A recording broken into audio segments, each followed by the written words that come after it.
বিসমিল্লাহির রহমানির রহিম। একাদশ ও দ্বাদশ শ্রেণীর শিক্ষার্থী বন্ধুদের অনলাইন ক্লাসে স্বাগত। আজকের এই সেশনটি পরিচালনায় তোমাদের সাথে থাকছি আমি নুরজাহান খানম লিপি, প্রভাষক Bangla, Tongi pilot school and girls college, master trainer, সৃজনশীল প্রশ্নপত্র প্রণয়ন, উত্তরপত্র মূল্যায়ন কৌশল। তাহলে এসে বন্ধুরা, আমরা আজকের আলোচনার মূল পর্বে ফিরে যাই।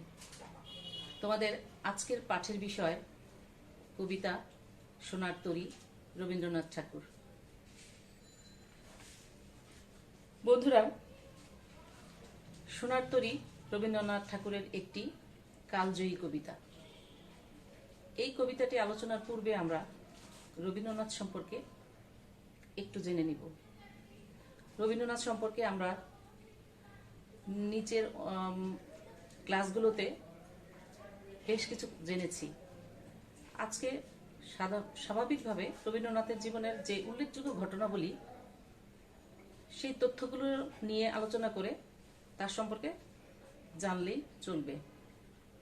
রবীন্দ্রনাথ তার জন্মস্থান, তার সাহিত্য ভাবনা, জীবন দর্শন, নোবেল বিজয়, তার দুটি প্রতিষ্ঠান শান্তিনিকেতন, বিশ্বভারতী, রবীন্দ্রনাথের কাব্যগ্রন্থ, প্রবন্ধ, উপন্যাস, তার মৃত্যু, এইভাবে ক্লু ধরে ধরে তার উত্তর জেনে নিলেই রবীন্দ্রনাথের সম্পর্কে সংক্ষিপ্তভাবে জানা যাবে। তাহলে বন্ধুরা, আজকে আমাদের যে মূল আলোচনা কবিতা সোনার তরী, যার প্রকাশকাল 1894 খ্রিস্টাব্দ, 1300 বঙ্গাব্দ। এই কবিতার শিখন ফল বয়সের মধ্যে নয়, মানুষ বেঁচে থাকে তার কর্মের মধ্য দিয়ে।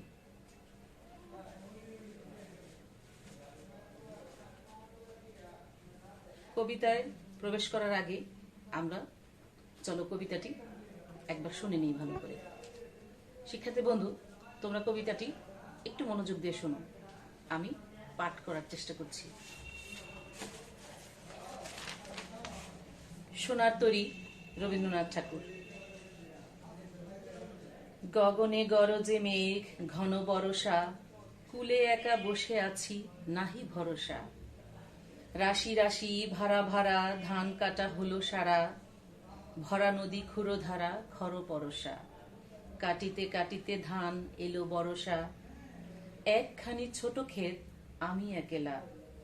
চারিদিকে বাঁকা জল করিছে খেলা, পরপারে দেখি আঁকা তরু ছায়া মশি মাখা, গ্রামখানি মেঘে ঢাকা প্রভাত বেলা।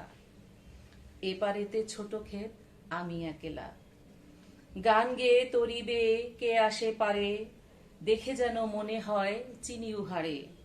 ভরা পালে চলে যায় কোনো দিকে নাহি চায়, ঢেউগুলি নিরুপায় ভাঙে দুধারে, দেখে যেন মনে হয় চিনি উহারে। ওগো তুমি কোথা যাও কোন বিদেশে, বারেক ভিড়াও তরি কুলেতে এসে। যেও যেথা যেতে চাও, যারে খুশি তারে দাও, শুধু তুমি নিয়ে যাও ক্ষণিকে হেসে, আমার সোনার ধান কুলেতে এসে। যত চাও তত লও তরণী পরে, আর আছে আর নাই দিয়েছি ভরে। এতকাল নদী কূলে যাহা লয়েছিনু ভুলে, সকলই দিলাম তুলে থরে বিথরে। এখন আমারে লহ করুণা করে, ঠাই নাই ছোট সে তরী, আমারই সোনার ধানে গিয়েছে ভরি। শ্রাবণ গগন ঘিরে ঘন মেঘ ঘুরে ফিরে, শূন্য নদীর তীরে রহিন পরি, যাহা ছিল নিয়ে গেল সোনার তরী। শিক্ষার্থী বন্ধু, কবিতাটি তো শুনলে। এটি একটি রূপক কবিতা। রূপক কবিতা বলতে কোনো কিছু সরাসরি না বলে বিষয়বস্তু অন্য কিছুর আড়ালে রেখে একটি বিষয়বস্তুকে অন্য একটি চিত্রকল্প দিয়ে অন্য কোনো ব্যক্তি বা বস্তু বা প্রকৃতির আভাসে বোঝানোকে রূপক কবিতা বলে। যেমন ঝিকে মেরে বউকে শাসনের মতো। সরাসরি সেই বিষয়টিকে না ইঙ্গিত করে আভাসে বা অন্তরালে অন্য একটি বিষয়কে উপস্থাপন করে তাৎপর্যবহ একটি গুরু রহস্য একটির আভাসে অন্যটিকে বোঝায়। এটিও একটি রূপক কবিতা। সোনার তরী রবীন্দ্রনাথ ঠাকুরের সোনার তরী কাব্যগ্রন্থের শিরোনাম কবিতা। সোনার তরী যুগে যুগে মানুষের আলোচনা, সমালোচনা এবং এর তাৎপর্যবহ ব্যাখ্যা বিশ্লেষণে তাৎপর্যবহ বা আলোয় আলোকিত হয়েছে। এক যুগ থেকে অন্য যুগে, কাল থেকে কালান্তরে যে কবিতা যুগ যুগ বয়ে রয়ে যায়, সেই রকম একটি অর্থবহ ও তাৎপর্যবহ কবিতা হচ্ছে সোনার তরী। এবার আমরা এই কবিতার যে একটি চিত্রকল্প দেখতে পাই সেটি নিয়ে আলোচনা করি। চিত্রকল্পটি হচ্ছে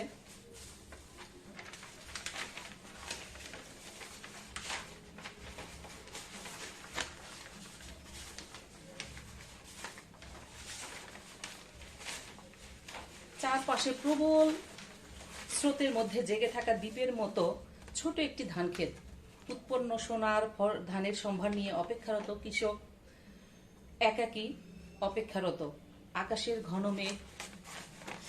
ঘন মেঘ, চারিদিক সকালবেলায় অন্ধকারাচ্ছন্ন। দূরের গ্রামখানি ছাইবর্ণ মেঘে ঢাকা। সকালবেলায় যেন সন্ধ্যা নেমে এসেছে। চারিদিকে বৈরী পরিবেশ। প্রতিকূল পরিবেশের কৃষক দ্বীপ সদৃশ একটি ধান ক্ষেত, চারিদিকে প্রবল খরস্রোতা নদী, ক্ষুরধার তার স্রোত। সেখানে সে সেই দ্বীপের মধ্যে তার সোনার ফসল, সোনার ধান নিয়ে অপেক্ষারত। এমন সময় মনে হয় একজন কৃষক বা একজন মাঝি বা ভরা পালে তার দিকে আসছে। কবির মনে হচ্ছে সে তাকে চেনে, কিন্তু সেই মাঝি নির্মোহভাবে, নিরাসক্তভাবে চলে যায়। তখন কবি অনুনয় বিনয় করে বলে, তুমি যেই হও না কেন, তুমি যেখানেই যাও না কেন, তুমি তীরে এসে আমার এই সোনার ধান তোমার তরিতে নিয়ে যাও। মাঝি কৃষকের সোনার ধান তার তরিতে ভরে নিয়ে যায়। এরপর কৃষক অনুনয় করে, এবার আমারে লহ করুণা করে। কিন্তু জায়গা সংকুলনের অভাবে কৃষকের জায়গা নৌকাতে হয় না। ঠাই নাই ছোট সে তরি, আমারই সোনার ধানে গিয়েছে ভরি। সেই ছোট্ট নৌকায় এখন আর জায়গা নেই। তো কৃষকের ফলানো সোনার ফসল, তার সেই সোনার ধান তরি ভরে গেছে। জায়গার অভাবে কৃষক সেই শূন্য নদীর তীরে ভয়াল পরিবেশে, অজানার উদ্দেশ্যে, কোথায় তার গন্তব্য, কোথায় সে যাবে, কে তাকে দিক নির্দেশনা দিবে, কিছুই তার জানা নাই। সেই সোনার ধান তরিতে নিয়ে যায় কৃষক একাকী নিঃসঙ্গভাবে, অজানা আশঙ্কায় নদীর পাড়ে বসে আছে মহাকালের যাত্রায় বিলীন হওয়ার উদ্দেশ্যে।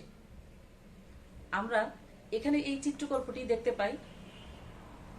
একটি ছোট ক্ষেত, দ্বীপের মতো, চারদিকে পানি, প্রবল উন্মত্তা খরস্রোতা নদী, ভয়াল তার স্রোত, চারিদিকে বাঁকা জল বলতে এখানে মহাকালের স্রোত, বৈরী পরিবেশ। আর মাঝি হচ্ছে সেখানে মহাকালের সময়।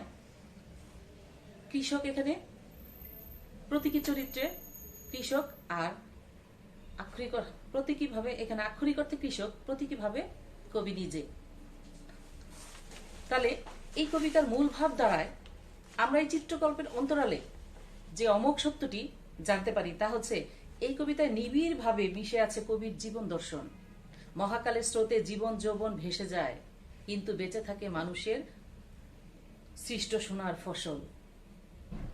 তার ব্যক্তিসত্তা ও শারীরিক অস্তিত্ব নিশ্চিতভাবে হতে হয় মহাকালের নিষ্ঠুর কালগ্রাসের শিকার। সোনার তরী এই কবিতাটি মাত্রাবৃত্ত ছন্দে রচিত।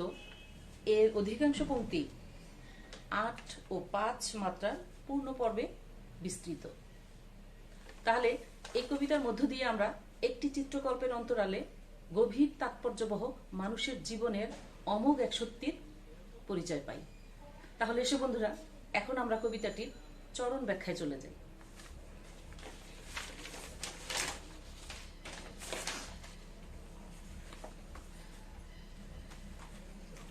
গগনে গরজে মেঘ ঘন বরষা, কুলে একা বসে আছি নাহি ভরসা।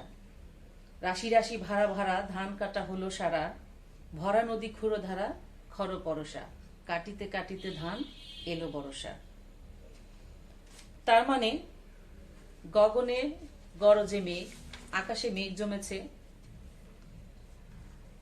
সাধারণ অর্থে এখানে কৃষক, প্রতীক অর্থে শিল্পস্রষ্টা কবি। কবি সারা জীবনের তার সৃষ্ট কর্ম ফসল নিয়ে দ্বীপ সদৃশ একটি তার শিল্পকর্ম বা তার মহৎ কর্মের সম্ভার নিয়ে অপেক্ষারত।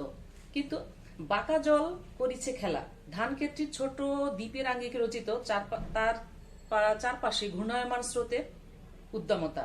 নদীর বাঁকা জলস্রোতে বেষ্টিত ছোট ক্ষেত্রটুকু বিলীয়মান হওয়ার ইঙ্গিত আছে এ অংশে।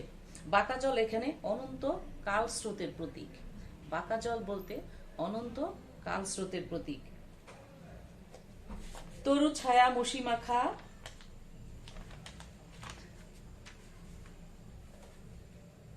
একখানি ছোট ক্ষেত আমি একেলা, চারিদিকে বাঁকা জল করিছে খেলা। পরপারে দেখি আঁকা তরু ছায়া মশি মাখা, গ্রাম খানি মেঘে ঢাকা প্রভাত বেলা। এপারেতে ছোট ক্ষেত আমি একেলা। সে যেই ক্ষেতে বসে আছে, সেই নদীর ওপারে যে গ্রামখানি, সেই গ্রামখানি সকাল বেলায় মেঘে ঢেকে গেছে, চারিদিক অন্ধকার ধূসর বর্ণ ধারণ করেছে।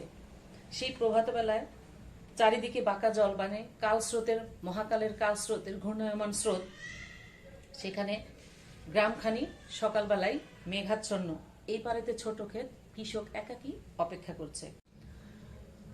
এমন সময় গান গেয়ে তরিবে কে আসে পারে, দেখে যেন মনে হয় চিনি উহারে। ভরা পালে চলে যায় কোনো দিকে নাহি চায়, ঢেউগুলি নিরুপায় ভাঙে দেহুর ধারে। দেখে যেন মনে হয় চিনি উহারে। তখন দেখা যায় একজন মেয়ে বা মাঝি ভরা পালে আসছে।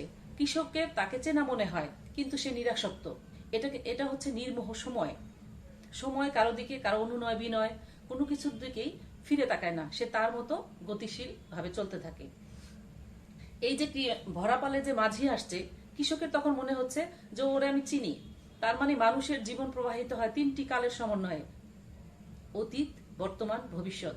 অতীত তার চেনা, বর্তমান তার চেনা, ভবিষ্যৎ তার অচেনা। কিন্তু এখানে সেই ভরাপালের মাঝিটা অতীত এবং বর্তমান তাকে চেনা চেনা মনে হয়, কিন্তু সে হাজার অনুনয় করলেও আর থেমে থাকবে না। তখন সেই মাঝিকে কবি অনুনয় করে বলে, ওগো তুমি কোথা যাও কোন বিদেশে, বারেক ভিড়াও তরি কুলেতে এসে। যেও যেথা যেতে চাও, যারে খুশি তারে দাও, শুধু তুমি নিয়ে যাও ক্ষণিক হেসে, আমার সোনার ধান কুলেতে এসে। তখন কৃষক মাঝিকে অনুনয় করে, তুমি যেখানে খুশি সেখানে যাও, যারে খুশি তারে দাও, শুধু খানিক হেসে আমার সোনার ধান তুমি তোমার তরিতে নিয়ে যাও।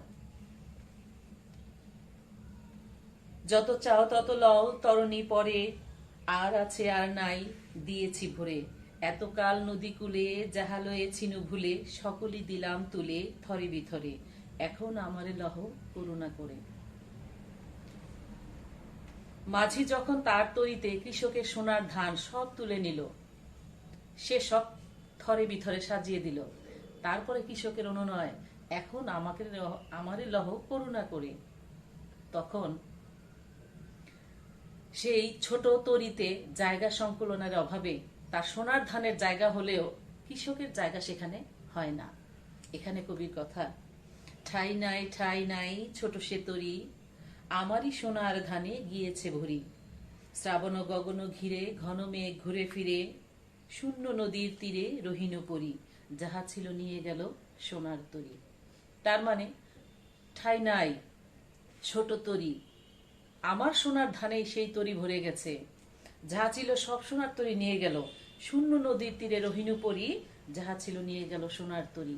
শূন্য নদীর তীরে কৃষক অপেক্ষারত, অনাগত ভবিষ্যতের দিকে তাকিয়ে সে সংশয়, আশঙ্কায়, ভয়ে সন্ত্রস্ত হয়ে সেই নদীর তীরে একাকী নিঃসঙ্গ কৃষকের অপেক্ষা মহাকালের যাত্রায় বিলীন হওয়ার উদ্দেশ্যে। এই জীবন দর্শনটি হচ্ছে মানব জীবনের অমোঘ সত্য একটি বাস্তবতা, যেখানে মহাকালে ব্যক্তি সত্তার বিলীন হয়।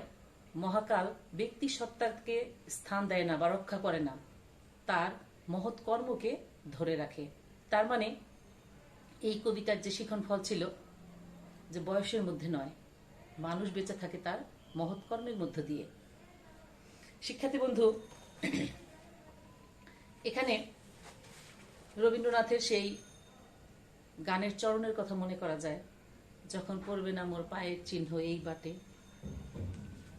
তখন কে আমাকে মনে রাখবে। আবার নজরুলের কথায় সেই একই সুর বেজে ওঠে, গীত শেষে সে বীণা পড়ে থাকে ধুলি মাঝে। গীত শেষে বীণার কোনো মূল্য নেই। চাঁদের একে চায়, চাঁদ জ্যোৎস্না সবাই যাচে। তার মানে চাঁদের জ্যোৎস্না সবার দরকার, চাঁদকে কেউ দরকার নেই। এখানে যুগে যুগে আমরা ক্ষণজন্মা মহৎ ব্যক্তি মনীষী যাদেরই দেখেছি, তারা তাদের দেহ বিলীন হয়েছে, তারা কালের গর্ভে হারিয়ে গিয়েছে। সেই ব্যক্তির স্থান মহাকাল করে দেয়নি, কিন্তু তার মহৎ কর্ম মহাকাল ধরে রেখেছে, ইতিহাস সাক্ষী হয়ে রয়েছে। তাহলে কর্ম বেঁচে থাকে, সৃষ্টি বেঁচে থাকে, স্রষ্টা কালের গর্ভে হারিয়ে যায়। রবীন্দ্রনাথের ভাষায় মহাকাল মানুষের মহাকীর্তি বহন করিয়া লইয়া যায়, রক্ষা করে, কিন্তু স্বয়ং কীর্তিমান মানুষকে সে রক্ষা করিতে চায় না। হোমার, বাল্মীকি, ব্যাস, Kalidas, Shakespeare, Napoleon, Alexander, Pratap Singh প্রভৃতির কীর্তি মহাকাল বহন করিয়া লইয়া চলিতেছে, কিন্তু সেই সব কীর্তিমানের রক্ষা করেন, কীর্তিমানদের সে রক্ষা করে নাই। যিনি প্রথম অগ্নি আবিষ্কার করিয়াছিলেন, বস্ত্র বয়নের তাঁত ইত্যাদি আবিষ্কার করিয়াছিলেন, তাহাদের ইতিহাস রক্ষা করে নাই, কিন্তু তাহাদের কীর্তি মানব সভ্যতার ইতিহাসে অমর হইয়া আছে। তার মানে এখানে রবীন্দ্রনাথের পাঠকের উদ্দেশ্যে যে মেসেজ, ব্যক্তি মানুষের পৃথিবীতে যখন প্রয়োজন ফুরিয়ে যায়, ব্যক্তিকে অজানার উদ্দেশ্যে পাড়ি জমাতে হয়। সেখানে থাকে না কোনো পাথেয় সঙ্গী সাথী, থাকে না কোনো পথ নির্দেশক, একাকী অজানার উদ্দেশ্যে চলে যেতে হয় ব্যক্তি মানুষকে। পৃথিবীর ইতিহাসে মহাকালের সাক্ষী হয়ে পৃথিবীতে যুগ থেকে যুগান্তরে এক প্রজন্ম থেকে অন্য প্রজন্মে তার সৃষ্ট কর্ম বেঁচে থাকে। সৃষ্ট কর্মের মধ্য দিয়েই, সৃষ্টির মধ্য দিয়েই স্রষ্টা বেঁচে থাকে। এই হলো সোনার তরী কবিতার মূল প্রতিপাদ্য বিষয়। বন্ধুরা, আজকে এই পর্যন্তই। তোমাদের সাথে আগামী ক্লাসে আবার দেখা হবে।